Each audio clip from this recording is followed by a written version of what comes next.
Async and await is a new functionality that you're probably going to see mentioned on the exam, but I doubt they're going to go into a whole lot of depth on this. So in this video, I want to describe what it is, what's so cool about it, and then I'm going to point you to a resource that will help you nail what's going on here. Now, to totally describe async and await and build an example for you and go through it could probably take half an hour or so of the course or even longer. So what I want to do is give you a great resource here for understanding this and some code to work with as well. Now, keep in mind, traditional techniques for writing these asynchronous or multi-threaded applications can be extremely complicated, and they get really hard to write, debug, and maintain. As a matter of fact, the only developers I've ever met who are really good at these things do them all the time, and they even get puzzled. And it's one of those deals where everybody has to go to the conference room, look at the code, run it, and finally somebody there will kind of get a glimpse and say, hey, wait a minute, what if you do this? It's one of those old things. You've seen it as a developer so many times. Somebody has to look over your shoulder and look at your code. They see it with fresh eyes, and they can notice things. Now, Visual Studio 2012 introduces a simplified approach that's called async or async and await that leverages the asynchronous support in the .NET Framework 4.5 release and the Windows runtime.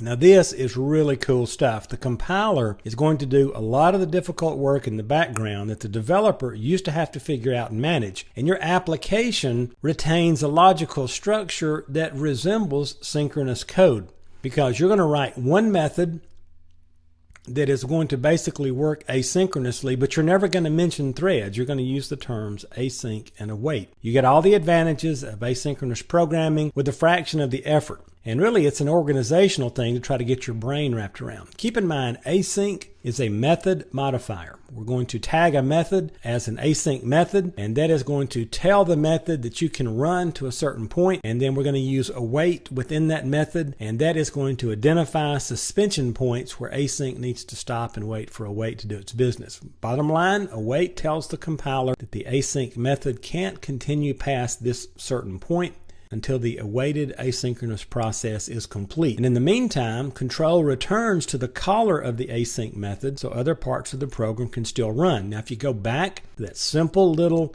threading example that I did in a video entitled Spawning Threads, when we opened the program up and we kicked off a thread, not on the main thread, then we could allow it to run and then continue to call things on the main thread. That's exactly what we're doing here. We're simply calling it async, kicking it off on a spawn thread, and then we can drop the control back to the main thread and continue to let them both work. The best way to do this is I want to show you some code, and then I'm going to leave you with the diagram. I want to show you something on the code here. If you'll look, I may have this thing open. I'm going to close this, okay? Because I want to show you what may happen when you open this. Out there in your work files folder, you're going to see an async and await example folder. Well, if you'll open that up, you probably should copy it to your machine, but if you'll open that up, you will see a Microsoft Video Solution file, async and await example. Double click that. That will kick off Visual Studio for you, and it will open that file. Now, sometimes once that opens, it's going to look like nothing happened, and this will absolutely stun you if you're new to this Visual Studio environment or if you've never seen this. Now, mine didn't do it, but let me show you. It will open up looking like this. Okay, so when you open it, this is what happens when it finally finishes opening. You're thinking, wait a minute, dude didn't put any code in here. Well, you'll have to go to Solution Explorer and just double click on the Form1CS file, and that will bring it up, and then I can double click my button and jump back into my code file, and there I'll have it. I had a breakpoint in here. I'll take that out. So what I want you to do is just notice what's going on here. Okay, on our button click event, notice our button click event is marked as async. All right, and then we also have an async task, access the web. All right, and notice within our async button click we have an await keyword, okay, that says here's what I want you to do. I want you to run to right here, but I don't want you to go any farther until access the web async brings something back. Then within access the web async, notice we've got a task of an integer type here. We'll talk about that in the notes in a moment. And within this one, we're calling a get string async, and then we're going outside to do some independent work right down here. You'll see that happen in just a moment.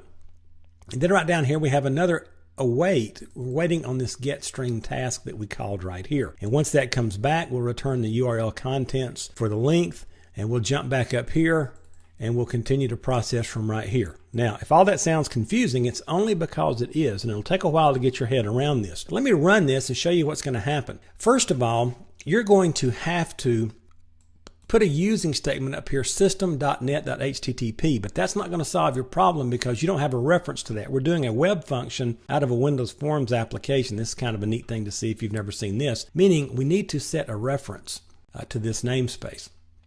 The way you do that, go out into Solution Explorer, right-click on the project and choose Add Reference. And when you do that, you're going to get this list for framework references right here. It'll take it a minute to populate it. We're going to scroll down to the system.net HTTP. Notice if I move over here, you'll see if I just put the mouse over there, I checked that, I clicked OK, and that set that reference, and now I can access the web. Okay, so what I want to do here is stop right here. This will be the end of part 1. Join me in part 2. We'll look at this thing run, and then we'll look at some description of what's going on in this process.